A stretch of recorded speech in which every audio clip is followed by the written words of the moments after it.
Fighting fires has always been an honor, an act of service, and a sacrifice. But when it comes to being a female firefighter, it's not just the flames that pose a challenge. I had to earn the respect, and I have to earn my position.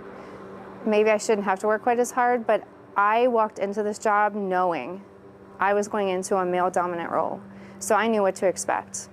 And some days are easier than others, but with time, it's become good, and I wouldn't change this at all. According to the U.S. Bureau of Labor Statistics, in 2020, only 4.4% of firefighters were women. For Julie Schrum at York United Fire Rescue Station 89-4, she's currently the only paid female firefighter, a challenge she's learned to embrace. I actually was very hesitant about doing this, being the only female here. Obviously, physically, guys are just built stronger, and I have to fight for that a little bit harder.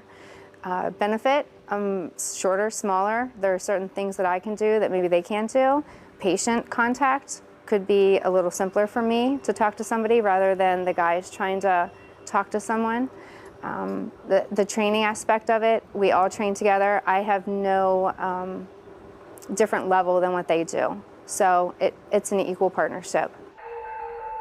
At Lafayette Fire Company, Susie Sutton has stepped into a position of leadership, serving as a lieutenant over a predominantly male volunteer fire team. So I started in 2017. Unlike most of my fellow colleagues, I knew nothing about the fire service, so I didn't have family or neighbors or friends that were firefighters that I knew well.